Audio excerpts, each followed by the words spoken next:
사춘기 아이들이 가끔 혼자서 큰 줄로 착각할 때가 있습니다. 하지만 부모는 아이가 태어나기 전부터 모든 것을 준비하고 아플 때 도와주며 보이지 않는 곳에서 세심하게 보살펴 왔죠.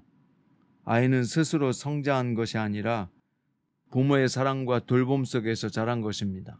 오늘 말씀은 이스라엘 백성이 출애굽한 이후에 광야를 지나 약속의 땅으로 가는 42개의 수경지를 소개하고 있습니다.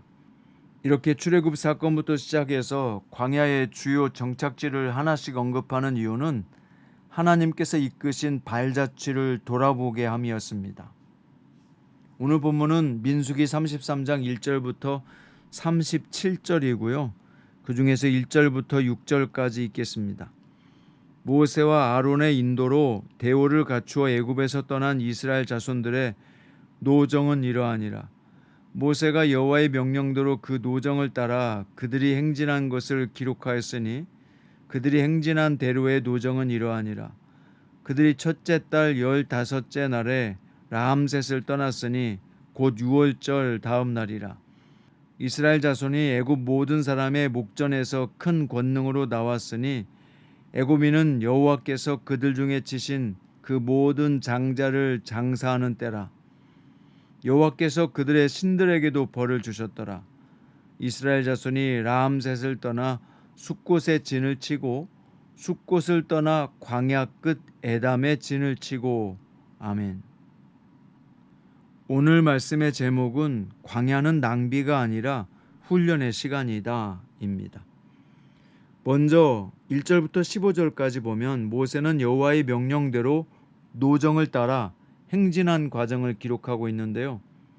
이스라엘 백성은 애굽의 고센 땅에 있는 라암셋에서 출발해서 숫곳 에담을 거쳐서 홍해를 지나며 본격적인 광야 생활을 시작했습니다.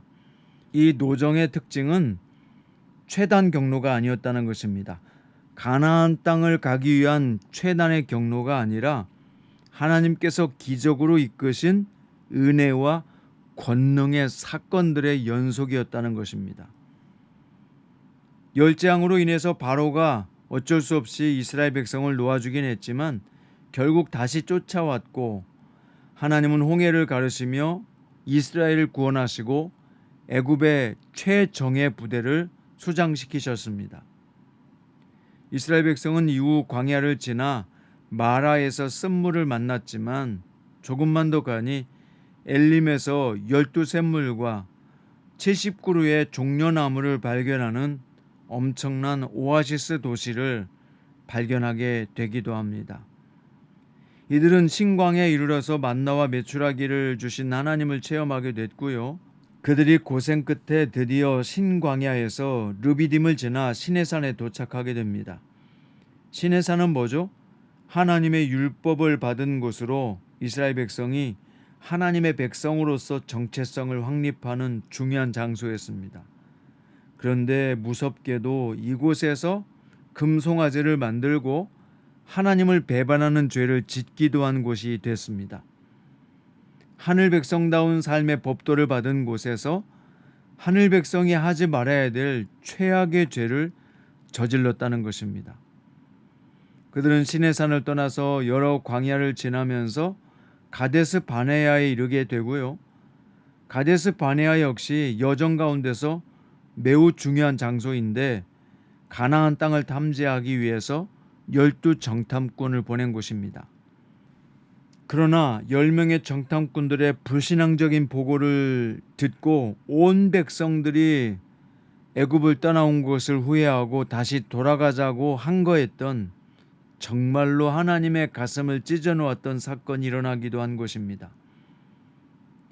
하나님은 이곳에서 이 불신앙적인 행동을 보고 38년의 방황을 더해서 40년 동안 이스라엘 백성이 광야에서 방황할 것을 말씀하셨습니다. 또 이어서 이스라엘 백성은 호르산에 도착하면서 여정의 후반부에 접어들게 되는데요. 이렇게 광야에서 보낸 시간은 하나님을 신뢰하고 의지하는 훈련의 과정이었다는 것입니다. 430년 동안 애굽의 노예로 살았던 그들이 철저히 하나님의 백성으로 거듭나고 훈련되고 변화되었던 과정이 곧 광야의 지점들이었던 것입니다. 이들의 행진과 멈춤은 하나님의 계획 아래 있었습니다. 이 본문 말씀이 우리에게 무엇을 가르쳐주고 있습니까? 출애굽 여정은 우리의 삶을 돌아보게 합니다. 출애굽의 여정, 광야의 시간들이 곧 하나님의 백성인 우리가 훈련받는 것과 동일하기 때문입니다.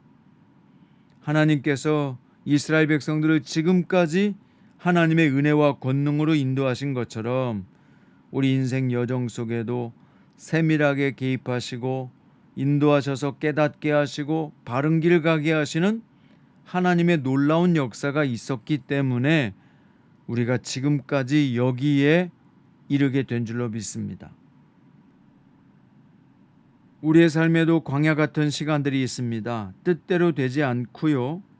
반복되는 어려움과 힘듦 속에서 정말 내가 하나님의 백성이 맞는가, 하나님의 인도하심을 잘 따르고 있는가 의심이 될 때도 있습니다. 그런데 광야는 낭비된 시간이 아니라 하나님이 하나님의 백성인 우리를 훈련시키고 연단하는 과정이라는 것을 알아야 합니다. 이 과정이 없으면 우리가 제대로 성장할 수 없고 온전한 그리스도인이 될 수 없으며 세상의 빛과 소금의 역할과 사명도 감당할 수 없기 때문인 것입니다. 어려움 속에서도 하나님이 함께 하신다는 믿음으로 끝까지 믿음으로 승리하는 여러분과 저가 되기를 바랍니다. 그렇게 되기를 기도합시다. 사랑하는 여러분, 인생의 광야 같은 길에서 믿음으로 삽시다. 실패의 자리로 다시 돌아가지 맙시다. 앞으로만 계속 행군해서 하나님이 말씀하시고 인도하시는 가나안 땅으로 진입하여 들어가는 복된 성도들 되시기를 바랍니다. 광야에서만 끝나지 말고 하나님의 훈련으로만 마치지 말고 하나님의 사람으로 멋지게 쓰임받고 복되게 간증을 만들며 주변 사람들을 그리스도께로 인도할 수 있는 성숙한 그리스도인 되실 수 있기를, 하나님의 기쁨이 되실 수 있기를 우리 주 예수님의 이름으로 축원드립니다.